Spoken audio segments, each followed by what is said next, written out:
one thing trade industry needs the most right now? Trade and industry needs नई सोच।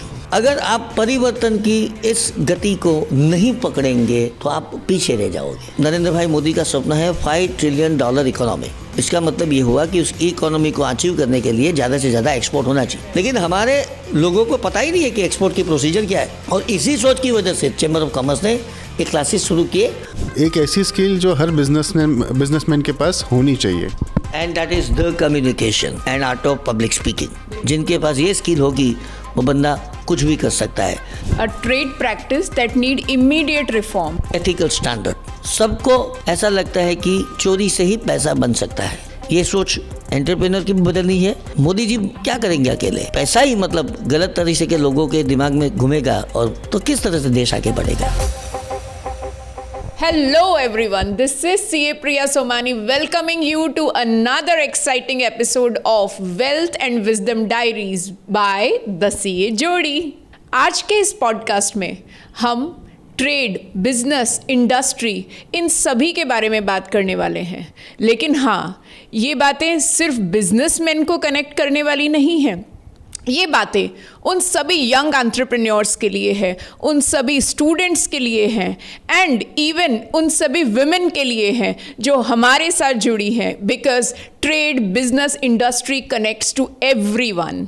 So please join me in welcoming Mr. Nikhil Madrasi, who is the upcoming president of South Gujarat Chamber of Commerce and Industry.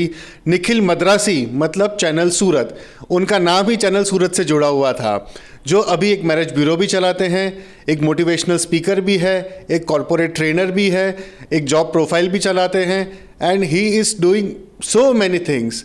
तो let's interact with him and take his insights over business, entrepreneurs, young entrepreneurs, emerging entrepreneurs and MSMEs। आज का ये podcast start करने के पहले एक छोटी सी appeal. अगर अभी तक के एपिसोड्स में आपको हमसे कुछ भी यूजफुल इंसाइट्स मिली है तो प्लीज़ हमारे चैनल को सब्सक्राइब करें। This will be a big motivation for us.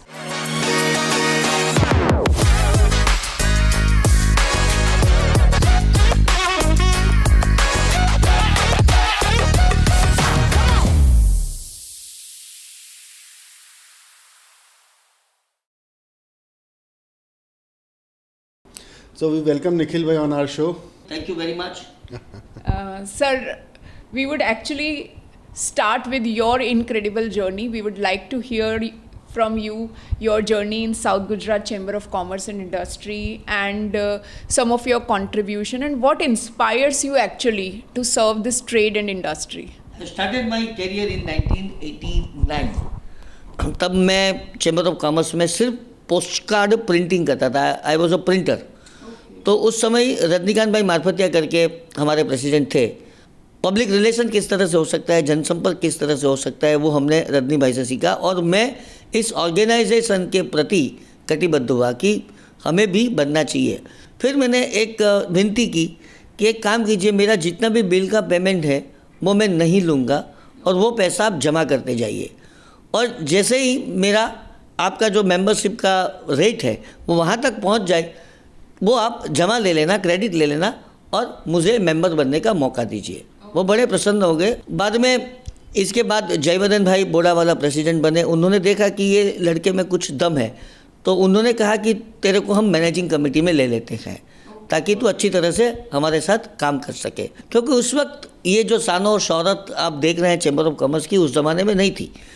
उस ज़माने में जब एग्जीबिशंस की शुरुआत हुई करीबन 2000 के साल में, तब हम खुद लोग लकड़े उठा के वो एग्जीबिशंस में काम किया करते थे और इस तरह से हमारी जर्नी आगे बढ़ती गई।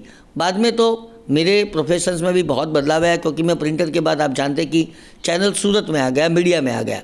चैनल सूरत में 20 साल मैंने एक्टिव जर्नलिज्म में काम किया और उस दौरान चैम्बर के सभी प्रेसिडेंटों को मैंने बहुत नज़दीकी से देखा और मुझे लगा कि आगे अगर जीवन में बढ़ना है तो ट्रेड एंड इंडस्ट्री के साथ जुड़े रहो, क्योंकि आई भी वहीं से होती थी। फिर 2015 में मैंने चैनल बंद की।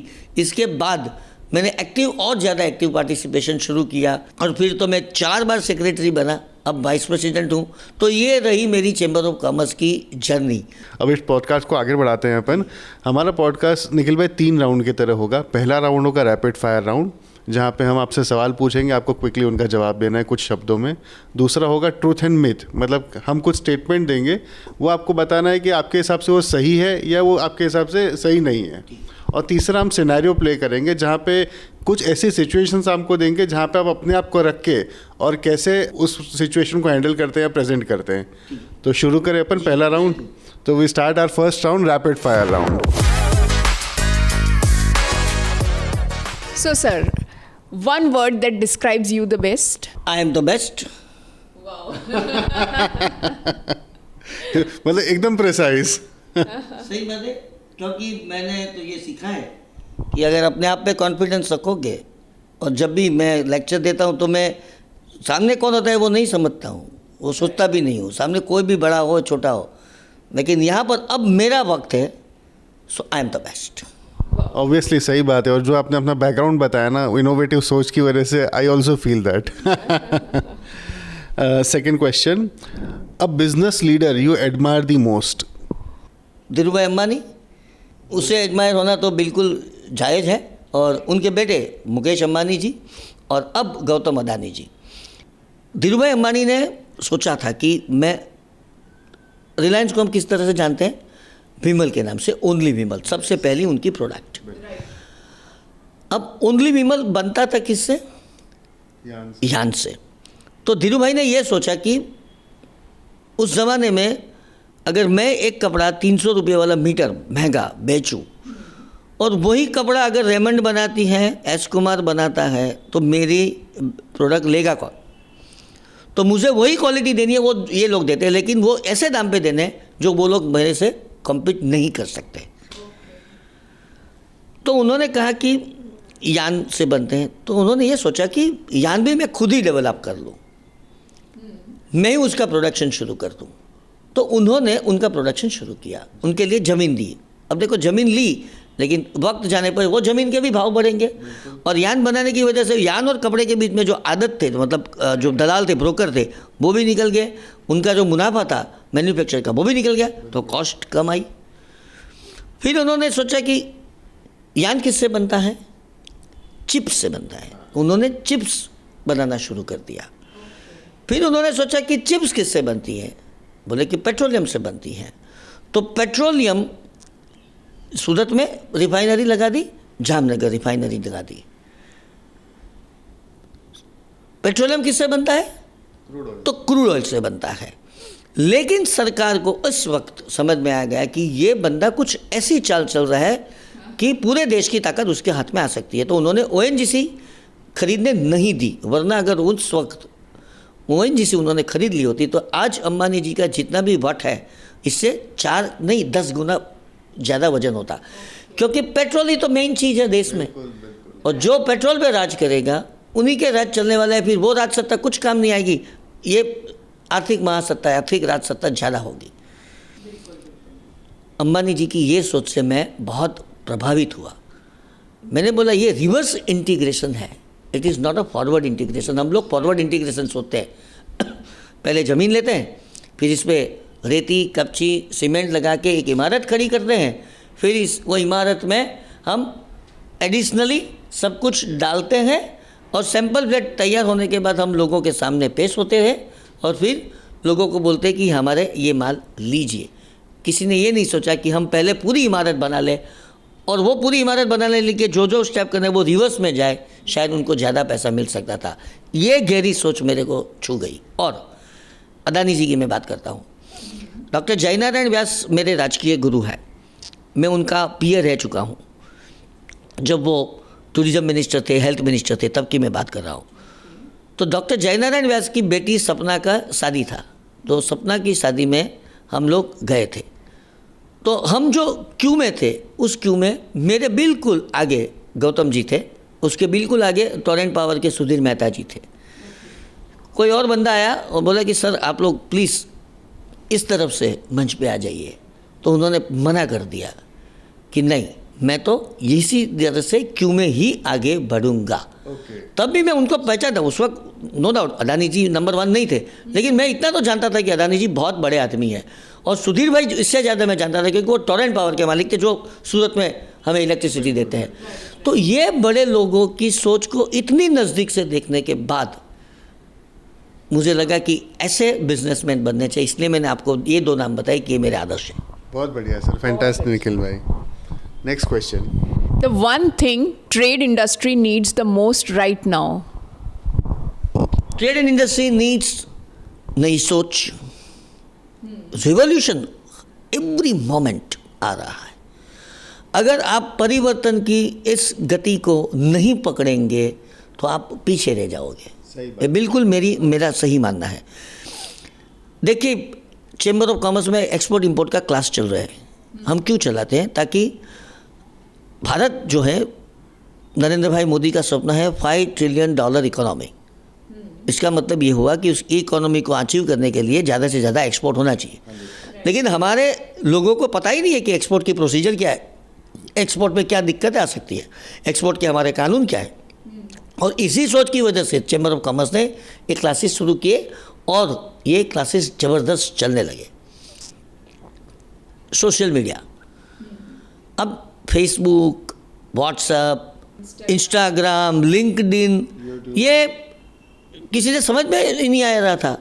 हमने उनकी भी जागृति के सेमिनार और वर्कशॉप शुरू किए कि भाई धंधे में भी ये सब चीज़ें काम में लगती है। सबने यही सोचा था कि social media is just like for our hobby, खाली अपनी पोस्टिंग करने का और लोगों को खुश करने का, और हमारा आंतरिक जीवन है वो सबको दिखाने का कि हम क्या क्या कर रहे हैं। लेकिन पूरी व्याख्या आज बदल चुकी है और लिंक्डइन के जरिए हम लाखों लोगों तक ऑथेंटिकली पहुंच सकते हैं। तो ये समय की आवश्यकता ये है। नेक्स्ट क्वेश्चन निखिल भाई, अगर आपके पास दिन में 1 घंटा एक्स्ट्रा हो, जैसे 24 की जगह 25 घंटे हो, या 1 घंटा आपके पास फ्री समय हो, तो उस समय आप क्या करना प्रेफर करेंगे? पॉसिबल नहीं है 1 घंटा ज़्यादा होना, लेकिन 24 घंटे में मैक्सिमम जो काम में लगे हो उसी पे फोकस करो और ज़्यादा से ज़्यादा काम को एंजॉय करो। मैं काम को एंजॉय करता हूँ और इसीलिए हर काम मुझे अच्छा लगता है। आप समझिए कि आप इतना मैं घूमता हूँ, चैम्बर ऑफ कॉमर्स में बिजी हूँ, मेरा खुद का 3-3, 4-4 बिजनेस है। मैं एक जॉब पोर्टल चलाता हूँ, बेहतरी मैगज़ीन चलाता हूँ, मेरी वाइफ मैरिज ब्यूरो चलाती है, मैं रियल एस्टेट की ब्रोकरेज करता हूँ, और फिर भी फैमिली टाइम भी मैं आराम से निकाल सकता हूँ। लेकिन इसके लिए थोड़ा पाँवों में जोर होना चाहिए। मैं हेल्थ या तंदुरुस्ती की बात कर रहा हूँ, वो एंथुसियाज्म की बात कर रहा हूँ। आप मानेंगे नहीं, 1985 में मेरी ब्याह हुआ, 2024 यानी 39 ईयर्स हुए। 39 ईयर्स में एक भी दिन ऐसा नहीं है जिस दिन मैं मेरी बीबी को रात को घुमाने बाहर नहीं ले गया हो। बीमारी हो, बारिश हो, तो उस वक्त 2 व्हीलर था इसलिए नहीं जा सकते थे, वो अलग बात है। लेकिन अब 4 व्हीलर भी है, हेल्थ जब भी चलती है। उस ज़माने में थोड़ा शेड डिवाइसेस किसी का हो जाता था तो बाहर नहीं निकलते थे, अब तो वैसा भी नहीं है। तो ये सब करने के बाद ये मेरा नित्य क्रम रहता है। और अब ये तो ऐसा हो गया कि अगर हम बाहर नहीं जाएंगे ना तो नींद अच्छी तरह से नहीं आएगी। तो एक ज़िल जीवन जीने के लिए इसलिए एक एक्स्ट्रा आवर की ज़रूरत ही नहीं है। जो आवर है उसमें अपने आप को सेट करो। मैं पूरा दिन, मेरे पास कैलेंडर रहता है कि भाई मुझे आज आपको टाइम दिया है तो मैं आपके साथ 12 बजे तक हूँ, लेकिन 12 से 1 में मुझे क्या करना है, 1 से 3 में क्या करना है, 3 से 5 में क्या करना है, 5 के 7 में क्या करना है, पूरा शेड्यूल बना रहता है। और उस शेड्यूल को हो सके इतना पालन करने की कोशिश करता हूँ। मैं उसका कोई दावा नहीं करता हूँ कि मैं करता ही हूँ, लेकिन ऐसा करना पॉसिबल है मेरे लिए, ये मैं समझता हूँ। बहुत सुंदर। Sir, one book every business person should read. How to influence the people, एक डैन कार्नेगी की ये बुक है। किस तरह से लोगों को इन्फ्लुएंस किया जाए, सामने वाले को छोटे लोगों के साथ छोटी बातें, बड़े लोगों के साथ बड़ी बातें, पागल लोगों के साथ पागल जैसी बातें, मित्र वर्तुल के साथ मित्रों की बातें, लेकिन ह्यूमन रिलेशन, आत्मीय संबंध और मानवीय संबंधों बांधने की कला, और डेल कार्नेगी का ये पुस्तक है हाउ टू इन्फ्लुएंस पीपल। ये बुक ज़रूर पढ़नी चाहिए। तो इसके इंग्लिश वर्जन है, हिंदी वर्जन भी है? दोनों वर्जन है। हाँ। नेक्स्ट क्वेश्चन निखिल भाई, one skill every entrepreneur must have, एक ऐसी स्किल जो हर बिजनेसमैन के पास होनी चाहिए। And that is the communication and art of public speaking. क्योंकि यही एक चीज़ है जो अपने आप को मार्केट में हम बेच सकते हैं। आप अगर यहाँ पर है और मेरे साथ कम्युनिकेट कर रहे हैं, मैं आपके साथ कम्युनिकेट नहीं कर रहा हूँ, मैं इस जरिए पूरे समाज के साथ कम्युनिकेशन कर रहा हूँ।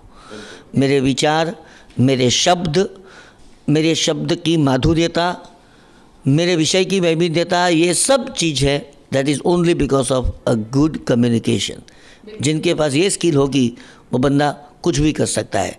मैं क्लासेस जब करवाता हूँ तो यही बोलता हूँ कि जो भी बिजनेसमैन होता है वो बोलते हैं कि यार निखिल, मेरा बंदा आता है वो, लेकिन वो मेरे सामने आके भूल जाता है। मैंने बोला सर, इसमें मिस्टेक आपकी है, क्योंकि आपने ऐसा एटमॉस्फेयर ही नहीं दिया है उनको कम्युनिकेशन सिखाई हमारे जैसे लोगों के पास, ताकि वो अच्छी तरह से आपके सामने पेश हो। उसमें आपका फ़ायदा है, क्योंकि आता है बंदा विचार लेके, सोच लेके, लेकिन आपकी प्रतिष्ठा की वजह से, इमेज की वजह से वो भूल जाता है। तो communication is the best tool. Fantastic. A trade practice that need immediate reform. Trade practice immediate reform means आप किस अंदाज, मतलब कोई भी ऐसा बिजनेस प्रैक्टिस जो आपके हिसाब से अब चेंज होनी चाहिए। एथिकल स्टैंडर्ड वेरी इम्पॉर्टेंट, क्योंकि हमारे देश में न जाने क्या हो गया है कि सबको ऐसा लगता है कि चोरी से ही पैसा बन सकता है। जब तक हमें कुछ चोरी नहीं करूँगा तब तक पैसा नहीं कमाऊँगा। ये सोच एंटरप्रेन्योर की भी बदलनी है। ये सोच हमको जो एडवाइस देने वाले हमारे जितने कंसल्टेंट लोग हैं उनको भी बदलनी है। रास्ता दिखाना एक बात है, लेकिन सही रास्ता क्या है वो भी उन्हें अपने क्लाइंट को बताना चाहिए। मोदी जी क्या करेंगे अकेले?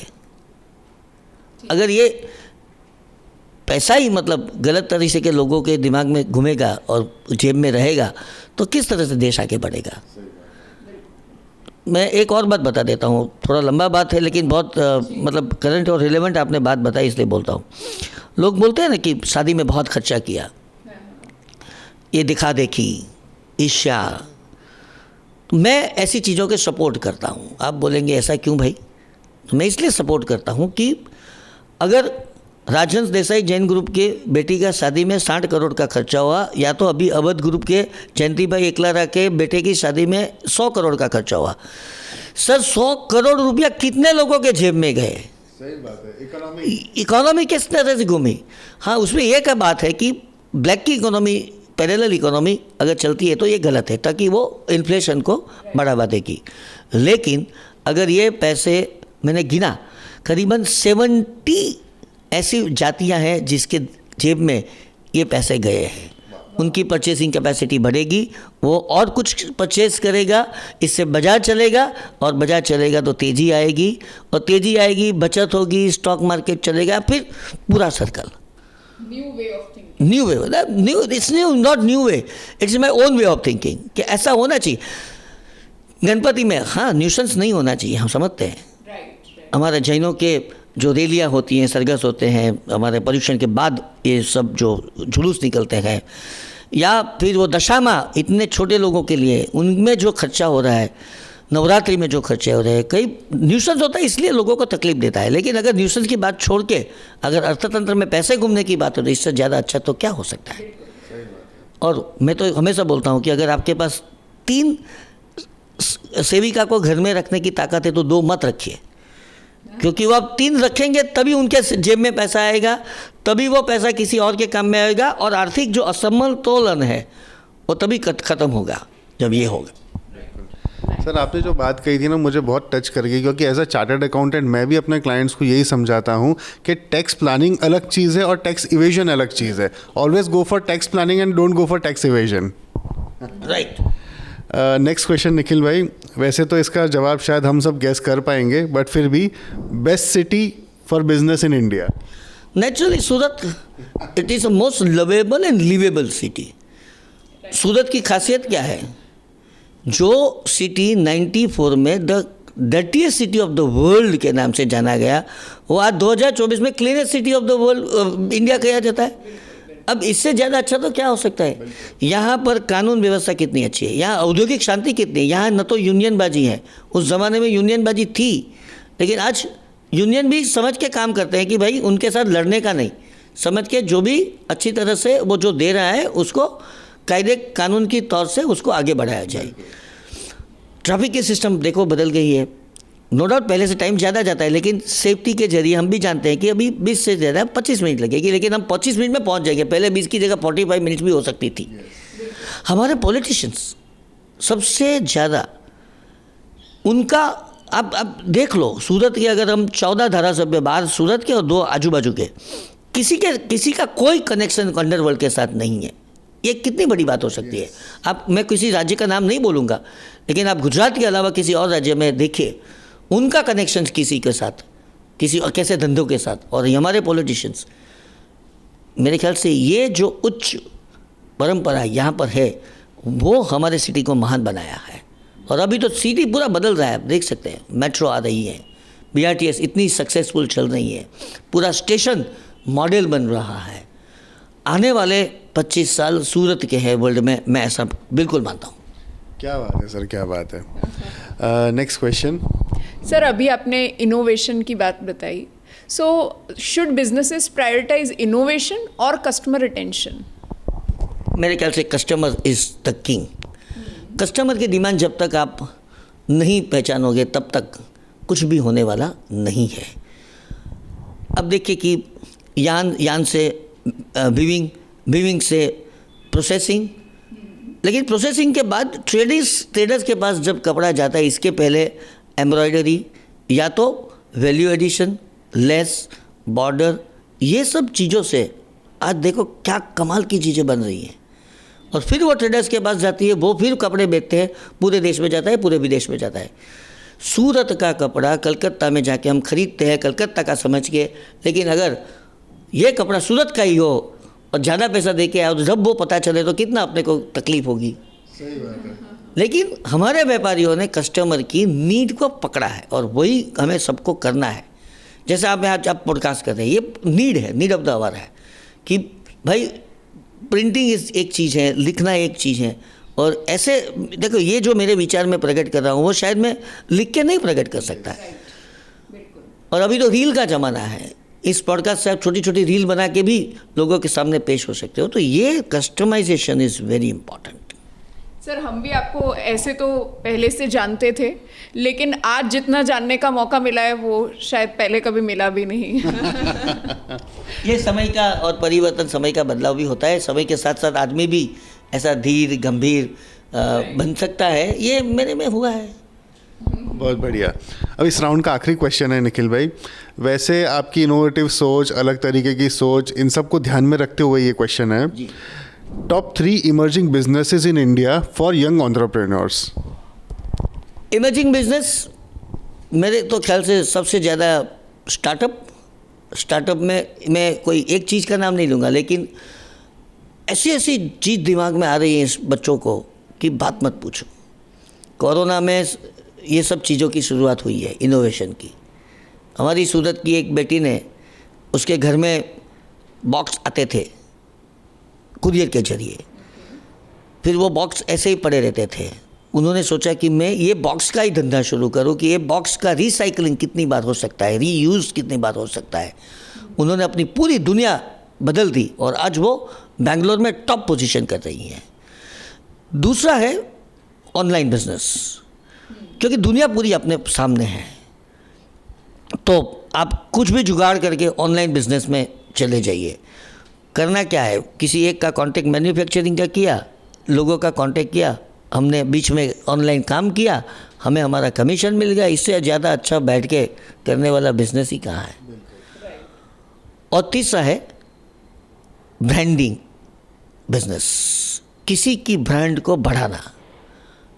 ये मेरे ख्याल से बहुत जल्दी उभर कर आ रहा है। सभी को अपनी ब्रांड इमेज बनाने की आवश्यकता है, तो जो ब्रांड इमेज बनाने का काम करेंगे वो भी बहुत पैसा कमाएंगे।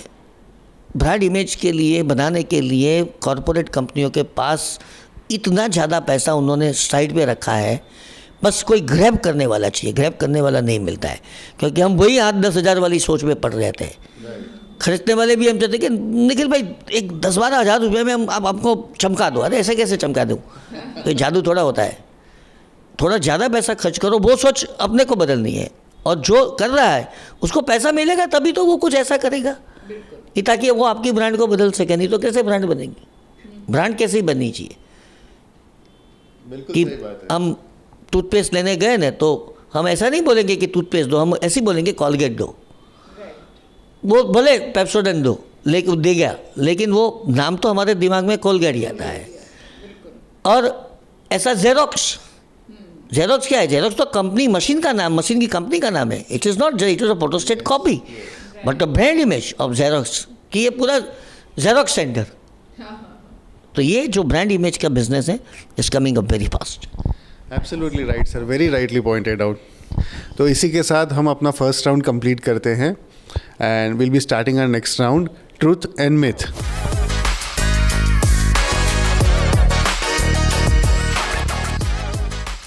सो सर, हम आपके साथ में कुछ स्टेटमेंट्स शेयर करेंगे. you'll have to express your opinion. So our first statement, businesses should avoid taking loans in their early stages. Yes, you are absolutely right, but अब लोन के बिना अपने पास कोई चारा ही नहीं है। और अभी लोन नहीं, अब SME IPO, पब्लिक में जाओ, ज़्यादा से ज़्यादा पब्लिक के साथ अपना प्रॉफिट शेयर करो, पैसा और ज़्यादा बढ़ेगा और पैसा और आएगा। बिल्कुल सही बात है। आज ही मैंने न्यूज़पेपर में पढ़ा था ET के अंदर कि इकोनॉमिक टाइम्स में वेदांता ने तीसरी चौथी बार इंटरिम डिविडेंड इशू किया है, तो they are sharing their money with their share holders. Correct.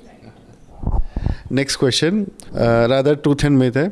So family businesses lack innovation compare to corporates. Absolutely right. तो फैमिली बिजनेस में यही होता है, दो पीढ़ियों का टकराव।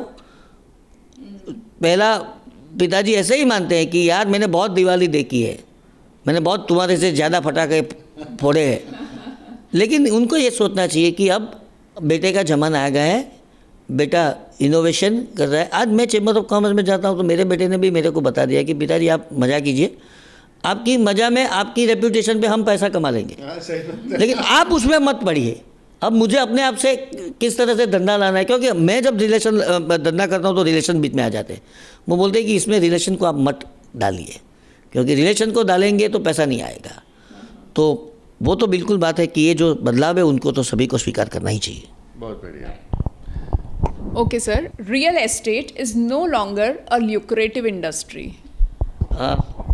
बिल्कुल सही बात है, क्योंकि मेरे ख्याल से केशुभाई पटेल ने जमीन टोच मर्यादा धारा को निकाल दिया था, और तब ये जो पूरे सौराष्ट्र के लोग हमारे हैं सूरत में, उन्होंने लैंड एक शुरू किया था खरीदने का, और इतनी बड़ी लैंड बैंक उन्होंने खरीद ली थी कि उस पर उन्होंने ये पैसे बनाए।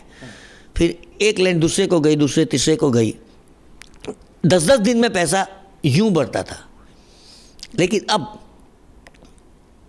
सैचुरेशन आया है, क्योंकि अब रियल एस्टेट में सिर्फ लैंड पे पैसा नहीं बनता है, अब अपनी प्रोडक्ट कैसे इसमें पैसा बनता है, और इसीलिए रीसेल वैल्यू ज़्यादा नहीं मिलती है।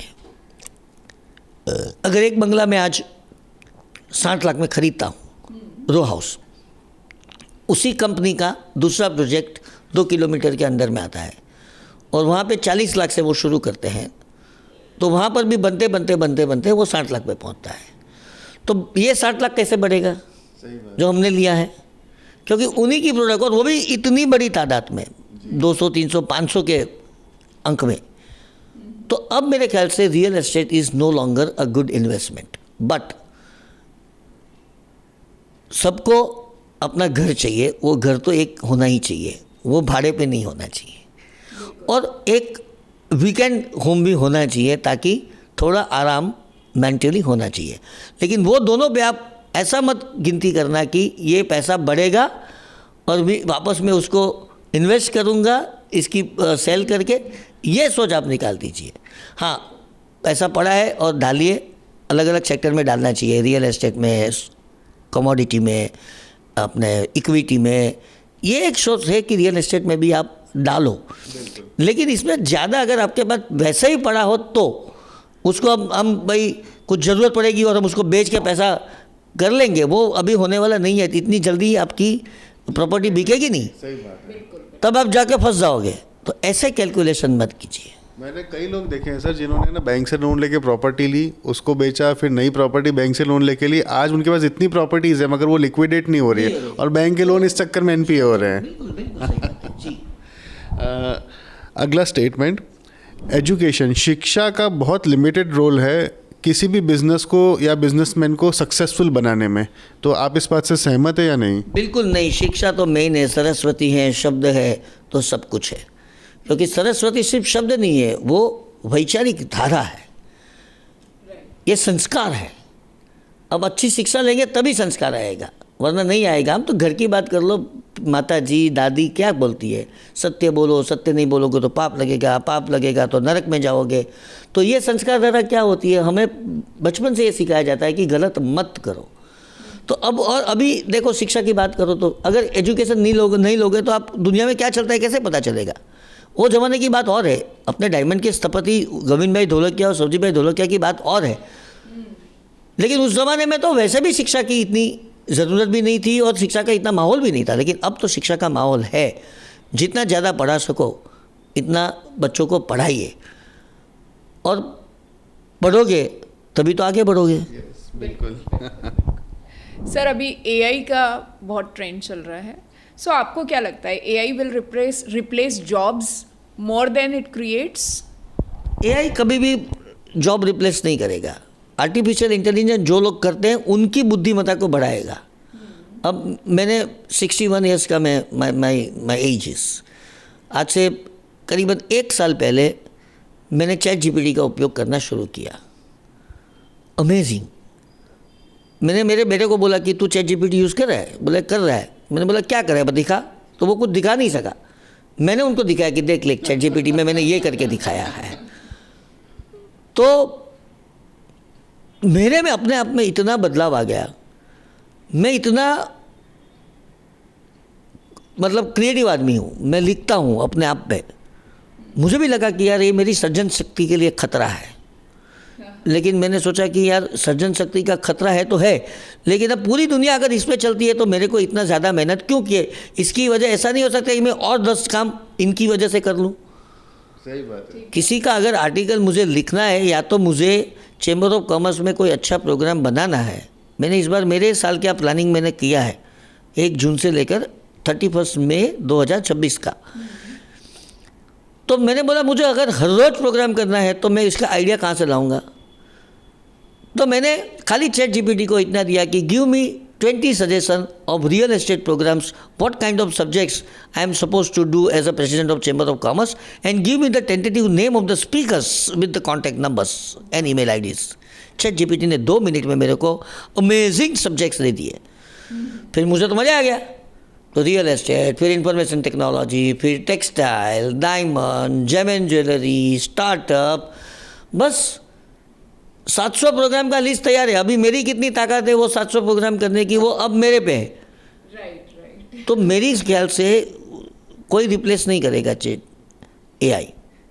मैं चैट जीपीटी की सिर्फ बात नहीं कर रहा हूँ, एआई में बहुत सारी चीज़ आती है। वो सिर्फ आदमी की कैपेसिटी को बढ़ाएगा। और भारत में कितनी अपॉर्चुनिटी है, अपना इतना बड़ा देश, पूरा विश्व अपने पे देख रहा है। मैं पूरे विश्व में घूमता हूँ चेंबर ऑफ कॉमर्स के जरिए। सभी को भारत पे उम्मीद है, कोई भारत के साथ संबंध बिगाड़ना नहीं चाहता है। सबसे बड़ा मार्केट उन लोगों के लिए भारत है।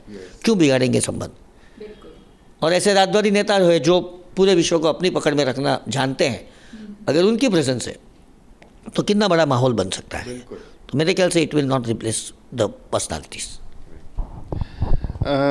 अपन एआई की बात कर रहे थे तो उसी से रिलेटेड एक स्टेटमेंट, डिजिटल ट्रांसफॉर्मेशन छोटे बिजनेस के लिए बहुत ज़्यादा एक्सपेंसिव होता है। देखो, ये ऐसी बात है कि अंडा पहला कि मुर्गी पहली।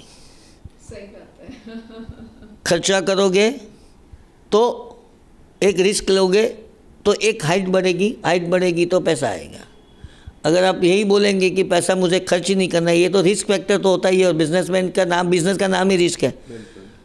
जब तक आप 20,000 30,000 में से आगे नहीं बढ़ेंगे, 50,000 वाले एम्प्लॉय रखेंगे ही नहीं, तब तक आपको पता नहीं चलेगा कि वो 50,000 वाला एम्प्लॉय आपको कितना लाख रुपया और कमा के दे सकता है। Let me go back to my past. मैं जब वीविंग में था तो वो टाका होता है ना, कपड़ा जो बनता है, वो टाका को उसमें जो डैमेज होता है वो निकालना, उसको मापना, उसकी गड्डी करना, वेट करना, ये सब काम हम लोग खुद किया करते थे, मैं खुद। अगर ये काम मैंने सोचा कि ये कोई और बंदा करता जिसमें मुझे कोई दिमाग ही नहीं चलाना था, तो वो कितने का हो सकता था? तो उस ज़माने की मैं बात कर रहा हूँ, 2000 रुपया। तो मैंने सोचा कि इसका मतलब ये हुआ कि मेरी वैल्यू 2000 रुपये की है सिर्फ। अगर ये 2000 रुपये का काम किसी में और को दे दूँ और बाद में जो टाइम मुझे स्पेयर मिलता है उसमें अगर मैं सोच के 20,000 रुपया अगर मैं बिजनेस में बढ़ा सकता हूँ तो क्या ज़रूरी है 2000 या 20,000? तो ये बात है कि छोटे लोगों के लिए महंगा है, लेकिन एक बात तो आपको ये करना ही पड़ेगा, जोखिम उठाना पड़ेगा, then you see the result. मतलब आप उसके पक्ष में हो। ओके सर, हमारे यहाँ बहुत सारी ट्रेड एसोसिएशंस हैं, so what do you think, trade associations only benefit large enterprises? No, trade associations are always for smaller people. अब आप बोलेंगे कैसे? बड़े लोग तो अपना काम खुद करना जानते हैं, उन्हें हमारी कोई ज़रूरत नहीं होती है। उनके प्रश्न होते हैं, उनकी पहुंच इतनी होती है, वो केंद्र सरकार के मंत्री के साथ खुद जाके फोड़ लेता है कि मेरा ये प्रॉब्लम है, आप उसको ख़त्म करो। वहाँ पर कौन नहीं पहुँच सकता है? Small people, small businessman.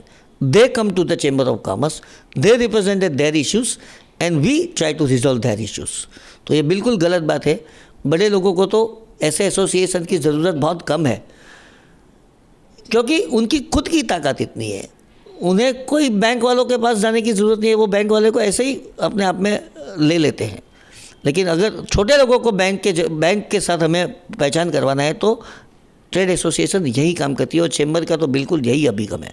और इसीलिए चेंबर 12,500 सभ्य आज है हमारे साथ, और इसमें हमारी life time membership only GST के साथ 18,880 रुपया है।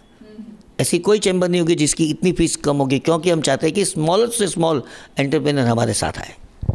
तो स्मॉल एंटरप्रेन्योर्स मतलब हम एमएसएमई समझ सकते हैं। तो एमएसएमई से रिलेटेड एक स्टेटमेंट है, टैक्स कंप्लायंस। इंडिया में टैक्सेशन तो आप भी समझते हैं, तो क्या ये सबसे बड़ा चैलेंज नहीं है एमएसएमईज़ के लिए आज की तारीख में? मुझे उसमें कोई चैलेंज दिखती नहीं है। टैक्स अगर है, भरना है, तो आप जैसे सीए हैं उनके ज़रिए आप पहुंच सकते हैं। और नो डाउट कि टैक्स का जो रेट है वो बहुत हाई है, इसलिए वो चले, लेकिन अल्टीमेटली टैक्स की वो जो रेट है या कुछ भी हो, वो कॉस्ट तो किसी और पे ही जाएगी। अगर ये मुझे कॉस्ट लगती है तो मेरे जो क्लाइंट है, वो जो कस्टमर है, वो तो उन पे ही जाएगी, मैं खुद थोड़ा भरने वाला हूँ। लेकिन अगर टैक्स के साथ आगे बढ़ोगे, पे टैक्स एंड गेट रिच, ऐसा मेरा मानना है। टैक्स भरो और समृद्ध बनो, क्योंकि जितना टैक्स भरेंगे इतनी बैलेंस शीट आपकी बढ़िया बनेगी, तो बैंक वाले लोन भी सामने से देने से आएंगे। लेकिन अगर ये नहीं होगा तो ये पॉसिबल ही नहीं होगा। सर, हम अभी ट्रेड एंड इंडस्ट्री की बहुत बात कर रहे हैं, लेकिन एक ओवरऑल सिनेरियो देखते हैं ना, तो trade and industry seems to be men centric. What is your opinion on that? Madam, बात तो सही है, मैन सेंट्रिक है, लेकिन विमेन शक्ति को हम लोग बिल्कुल कम नहीं गिनते हैं। क्योंकि जिस तरह से विमेन एंटरप्रेन्योर सेल हमारा काम कर रहा है, जिस तरह से हमारी लेडीज़ विंग काम कर रही है, जिस तरह से एजुकेशन में company secretary, cost accountant, chartered accountant, master of business administration, MBA, MPA, जिस तरह से महिलाएं आगे बढ़ रही हैं। मैं तो एजुकेशनल इंस्टीट्यूशन का हेड हूँ, मैं सार्वजनिक एजुकेशन सोसाइटी की SPB English medium commerce college का चेयरमैन हूँ, और वहाँ पे जो महिलाओं का परफॉर्मेंस है, अमेजिंग परफॉर्मेंस है। हम उनको पूछते हैं कि बेटा, ये पहले ज़माना था कि महिलाएं आगे बढ़ती थी, लेकिन फिर उनको बोले कि आप अभी करोगी क्या, तो बोले कि नहीं, बस पढ़ के गृहिणी बन जाएंगे। तो हम उसी समय बोलते थे, फिर क्यों हमारे मेल मतलब बच्चों की आप अपॉर्चुनिटी को कम करते हो, क्योंकि आप तो आगे बढ़ने वाली नहीं हो। लेकिन अब ये ज़माना नहीं है, अब every women, every lady wants to be an entrepreneur, और जितनी भी वो आगे बढ़ना चाहती है उसको लोग आगे बढ़ाते हैं। माँ बाप भी इस बात को समझते हैं कि career is the first priority. तो मेरे ख्याल से अब ये जो बात है वो धीरे धीरे ख़त्म हो रही है। और आज सूरत में भी आप देख लो, बड़ी बड़ी इंडस्ट्रियों में महिला का जोश, महिला का उत्साह, उनकी ताकत, उनकी धगस, उसको कुछ करने दिखाने की तमन्ना जो है वो बढ़ रही है, और हम देख रहे हैं। मतलब हमारा देश पूरा बदल रहा है, मैं ये कह सकता हूँ। खैर, नारी शक्ति को तो हम कोई भी डिनाई नहीं कर सकते आज की तारीख में, और नारी है तो सब कुछ मुमकिन है।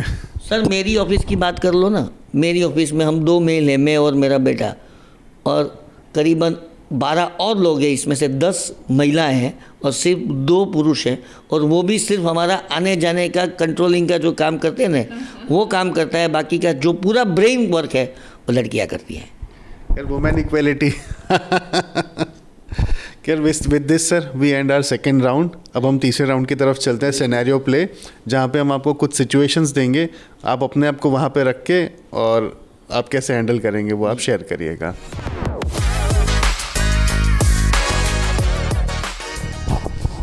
ओके सर, आपके पास एक कोई यंग एंटरप्रेन्योर अप्रोच करता है।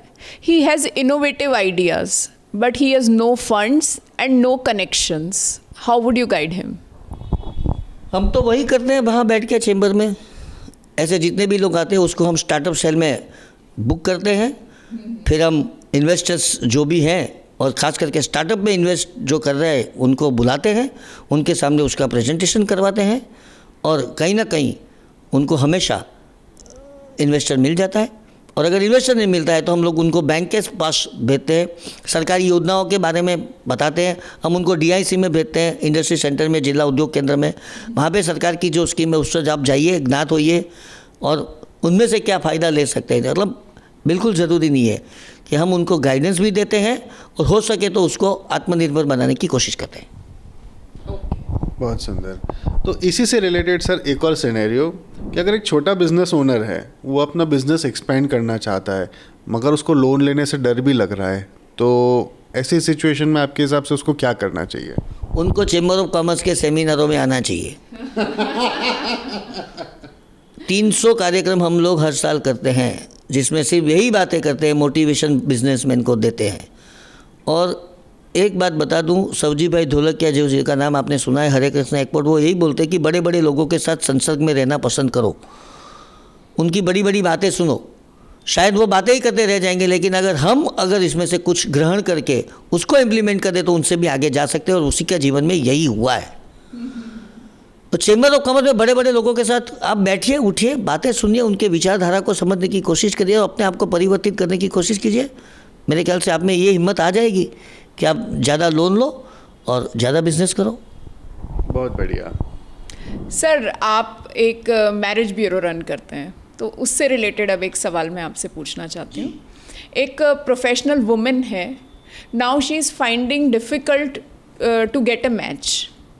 ऐसे में आपको उसको कैसे आप गाइड करेंगे? मैं उसमें थोड़ी ऐसी बात करूँगा जो आप लोगों को शायद पसंद न भी आए। डॉक्टर्स होते हैं, 30 साल तक पढ़ते हैं, फिर कोशिश करते हैं कि उनकी कैरियर में आगे बढ़े। 35 साल के बाद उनको सोच आती है कि मुझे शादी भी करनी चाहिए। माता पिता बहुत बोलते थे पीछे, भाई कर लो, लेकिन वो बोलते हैं कैरियर कैरियर कैरियर। मैं उन सभी बच्चों को बोलता हूँ कि आप कैरियर ओरिएंटेड रहो, लेकिन शादी की जो भी उम्र है वो उम्र में आप शादी कर लो। क्योंकि आप जब डॉक्टर की छोड़ो, लेकिन अगर कोई एंटरप्रेन्योर हो, मेरा बेटा की मेरी बात करता हूँ, अगर मेरे संतान की बात करता हूँ तो 23 साल का था, तो पहली जॉब उनकी थी डायमंड की ऑफिस में, मतलब वो एडमिनिस्ट्रेटिव काम कर रहा था। ब्लू स्टार डायमंड करके बहुत बड़ी कंपनी थी, आशीष भाई मेहता उनके ओनर थे। तो उन्होंने 20,000 रुपये से उनको काम पे रखा था। आज के 14 साल पहले की बात करता हूँ, और उनके पहले वर्तुल में वो था। और 6 महीने के बाद उसकी सैलरी सीधी बढ़ के 30,000 हो गई। फिर मैंने उनको बोला बेटे को कि बेटा अभी शादी करने का टाइम है। मैंने बोला पापा अभी तो मैं 30,000 कमा रहा हूँ, जब इतना कमाऊँगा तब। मैंने बोला अभी तेरे पैसे से घर चलता है? बोले कि नहीं, पैसा तो मैं ही कर रहा हूँ, घर तो मैं ही चला रहा हूँ। अब तेरा 30,000 या 50,000 हो, वो तेरे और तेरी बीवी के लिए तेरे पास पड़े हैं। लेकिन अगर तू यही सोचेगा कि मैं आज 50 मिलेगा, बोले नहीं अभी लाख कमाऊंगा तब करेगा, तेरे पास जिम्मेदारी तो है नहीं तेरे दिमाग पे, तेरे सर पे, फिर क्यों ऐसा काम करता है भाई? तू शादी करेगा, तेरे बच्चे जल्दी आएंगे, तो अगर मैं और तेरी मम्मी दोनों के पास इतनी फिजिकल कैपेसिटी होगी तो तेरे बच्चे को भी हम अच्छी तरह से उसका संभाल पाएंगे। तो उनको ये दिमाग में आया, शादी करवा ली, बच्चे भी आ गए, हम दादा दादी भी बन गए। 8 साल की मेरी पोती है और उसकी पूरी जिम्मेदारी आज हम लोग संभालते हैं, क्योंकि अभी हमारे में ताकत है। तो ये बिल्कुल सोच गलत है कि बड़ी उम्र में आप शादी करो, आपको अच्छी कैरेक्टर्स नहीं मिलेंगे। क्योंकि एक तंदुरुस्ती की, एक जवानी की भी एक ब्यूटी होती है, लड़कियों के लिए खास 20, 22, 23, 25 से उसकी ब्यूटी बढ़ती जाती है, 27, 28 तक वो बिल्कुल चरम सीमा पे पहुंच जाती है, लेकिन 30 के बाद फिर वापस अगर वो ढलने लगती है और बाद में फिर आपको कॉम्प्रोमाइज़ करना पड़ेगा। You will never get the choice as per your choice. तो मैं मेरे ब्यूरो में यही सलाह देता हूँ कि सही उम्र पे 25 साल के बाद आपको शादी कर लेनी ही चाहिए। कैरियर तो बनता रहेगा, ऐसा ज़रूरी नहीं है कि शादी के बाद कैरियर नहीं बनेगा। ऐसा हो सकता है कि शादी के बाद कैरियर और भी बढ़ सकता है। हस्बैंड वाइफ का, वाइफ हस्बैंड को, दोनों को अगर सपोर्ट करेंगे तो और बढ़ेंगे, जैसे आप लोग हैं। ऐसे तो आप जैसे कई कपल हैं जो एक दूसरे को बढ़ावा देने की कोशिश करते हैं। That is the right way. Nikhil भाई का यही कहना है, टाइम से शादी कर लो, टाइम से बच्चे कर लो, ताकि वो भी जल्दी फ्री हो जाए। नहीं, this is actually practical thing कि दादा दादी की जो एक बच्चों को मिलनी चाहिए ना, जिसको हम कहेंगे पालना मिलनी चाहिए, वो चीज़ तो राइट एज पे ही मिल सकती है। बिल्कुल। और दूसरी चीज़ ये भी है कि अगर आप सही समय से बच्चे कर लोगे तो आप अपने रिटायरमेंट जल्दी ले पाओगे और आप लाइफ को एंजॉय कर पाओगे। बिल्कुल सही बात है। Yes. An organization wants to reduce employee turnover, but it has limited resources. So, what strategies would you suggest for them? मतलब आप एम्प्लॉय को कम करने की बात कर रहे हैं? एम्प्लॉय का बार-बार employees एम्प्लॉय का टर्नओवर कम करने के लिए तो आप एम्प्लॉय को सबसे पहले अच्छा पैसा देने की कोशिश करें। ये 15-20 हज़ार वाली सोच को ख़त्म कर दीजिए। हमें नहीं पोषण आता है, वो बात को मैं मानता ही नहीं हूँ, क्योंकि आप जानते हैं कि 15,000 में क्या होता है। अपने आप को अगर देख लो, 15,000 में हमारा क्या होता है। अगर हमारा कुछ नहीं होता तो उनका कैसे कुछ भी होगा। वो नेचुरली 15,000 वाला यही सोचेगा कि मुझे 20 की नौकरी कहाँ मिलेगी, कब मिलेगी। तो वो अपना नाम कहीं ना कहीं वो बुक करवा के रखता है, और जब भी वो शाम को 4 बजे के बाद बोलता है ना कि मेरे को आज ज़रा अर्जेंट काम में जाना पड़ेगा, तो समझ लेने का कि वो कहीं और इंटरव्यू देने के लिए जा रहा है। तो मेरे ख्याल से उसी में भी मैं तो आदर्श धीरूभाई अंबानी को ही देता हूँ, रिलायंस को देता हूँ। जिसकी कैपेसिटी हो, जिसकी न भी हो, उसको इतना पैसा ऑफर करो कि वो जाना ही, सोचना ही बंद कर दे कि मुझे कहीं और जाना है, तभी ये टर्नओवर बंद होगा। हाँ, लेकिन अच्छा, मतलब ये बंदा अच्छा होना चाहिए, उसकी कैपेसिटी। और अगर लगे कि ये बंदा अगर चला जाएगा तो अपने को तकलीफ होगी, तो ऐसे बंदे को बिल्कुल आप ऐसे तरह से पालो, ऐसे तरह से रखो कि वो कहीं और जाने का सोच ही नहीं सके। अब सर, लास्ट क्वेश्चन है सिनेरियो प्ले का। खैर, आप तो खुद मल्टीपल बिजनेसेस में हैं, पर फिर भी एक सवाल जो हमारे माइंड में आता है कि बहुत सारे बिजनेसेस, टू मच डाइवर्सिफिकेशन अगर अपन लेके चलें तो उसकी वजह से मतलब डिस्ट्रैक्शन हो जाता है माइंड का। See, it always depends man to man, person to person. क्योंकि मल्टी टैलेंटेड लोग हैं तो मल्टीपल बिजनेस करेंगे। अगर आपके पास टैलेंट की कमी हो तो आप एक ही बिजनेस करोगे। इसमें मैं कोई जनरल कमेंट्स नहीं कर सकता हूँ, लेकिन पेट्री मैगजीन है तो उसकी भी एक मर्यादा है कि इसके क्लाइंट इतने ही होने चाहिए, इससे ज़्यादा नहीं मिल सकता है।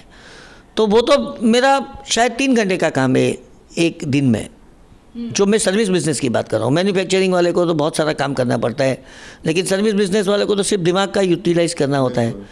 फिर वो 3 घंटे के बाद मेरे पास चेम्बर का काम है। सर, हर एक के पास चेम्बर की पोजीशन थोड़ी होती है, हर एक के पास कोई ऑर्गेनाइजेशन कैपेसिटी थोड़ी होती है। तो 3 घंटे का, 4 घंटे का काम, बाद में 4 घंटा क्या करूँगा, 6 घंटा क्या करूँगा। तो एक और नई सोच, उसमें थोड़ा दिमाग लगाइए। और मेरे ख्याल से जिसके पास टैलेंट है उसको मल्टीपल बिजनेस करना चाहिए, जिसके पास कम टैलेंट है उसको अपनी टैलेंट को बढ़ाना चाहिए ताकि वो भी मल्टीपल बिजनेस कर सके। क्योंकि एक बिजनेस कहीं कहाँ पर बैठ जाए इस ज़माने में वो हम कह नहीं सकते, सोच भी नहीं सकते।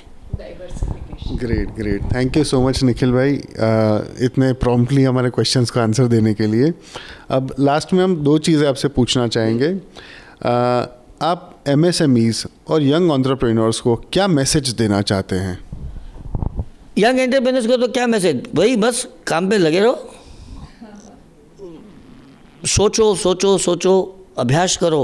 हाँ, न्यूज़पेपर रीड करो, मैगज़ीन रीड करो, गूगल सर्च करो, AI पे कुछ काम करो। सिर्फ व्हाट्सएप यूनिवर्सिटी का गलत इस्तेमाल मत करो। व्हाट्सएप यूनिवर्सिटी में भी टर्न योर लाइफ ऑल्सो, क्योंकि ऐसी चीज़ें, बहुत सारी चीज़ें आती हैं जहाँ पर आपको कुछ नया इनोवेशन देखने मिलता है। तो यंग एंटरप्रेन्योर्स को तो यही करना चाहिए। मैं इसमें भी एक बात बताना चाहता हूँ। 3 प्रकार के लोग होते हैं। एक मैनेजर, एक लीडर और एंटरप्रेन्योर। मैं सभी को पूछता हूँ कि इस तीन का डिफरेंस क्या है। मैनेजर वो है जो सब कुछ मैनेज करता है, लीडर वो है जो उनके ऊपर वाले जो एंटरप्रेन्योर है उनकी सोच को अच्छी तरह से सबको काम पे लगाने का काम करता है। लेकिन मैं एंटरप्रेन्योर हूँ, शायद छोटा हूँ या बड़ा हूँ, मेरा काम है सिर्फ बैठने का, सोचने का, तरंगी सोचने का, कुछ भी सोचने का, ये क्यों नहीं हो सकता ऐसा सोचने का।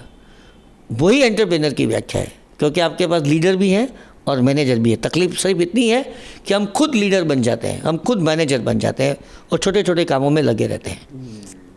आज शायद आप या मैं दोनों करीबन 1.5 घंटे से फ़ोन बंद करके इसी पे लगा हुआ है, तब ये नहीं सोचने का कि ये 1.5 घंटे में दुनिया में और क्या क्या हो चुका होगा। होना है जो होना है हो जाएगा, ये दुनिया रुकेगी नहीं अपने बिना। फोकस। यंग एंटरप्रेन्योर को ये सोचना चाहिए। Thank you so much Nikhil भाई। So sir, we had a wonderful time with you और बहुत सारी नॉलेजफुल इंसाइट्स हमें मिली। इतनी सारी, शायद सूरत के लिए भी इतनी सारी बातें हमें पता नहीं थी। So it was really a great time with you. Thank you so very much. Very much Lavkush ji, Priya ji, आप दोनों का बहुत बहुत शुक्रिया। मेरी अच्छी अच्छी बातों को लोगों के सामने आप पेश करने की कोशिश कर रहे हैं। और आप लोगों को भी मैंने बहुत सालों से हमारे फेसबुक के माध्यम से या तो कांटेक्ट के माध्यम से आपकी प्रवृत्ति को जानने की कोशिश की थी, लेकिन इतनी गहराई से मैंने आप लोगों को भी नहीं जाना था। तो ये भी एक अच्छा मौका मिल गया, इसलिए आपका भी बहुत बहुत शुक्रिया, धन्यवाद। Thank you so much for joining us और हमारे साथ पूरे टाइम जुड़े रहने के लिए बहुत बहुत धन्यवाद। अगर इस पॉडकास्ट से अगर आपको कोई भी एक इंसाइट भी मिला या किसी भी एक व्यक्ति की जीवन में कोई अगर बदलाव आता है, पॉजिटिव चेंज आता है इस पॉडकास्ट की वजह से, तो हमारा मकसद इस पॉडकास्ट को बनाने का सर्व होगा। Thank you so much. और अगर आपके कोई भी सजेशंस आप हमारे साथ शेयर करना चाहें तो कमेंट सेक्शन में ज़रूर लिखिएगा। Thank you.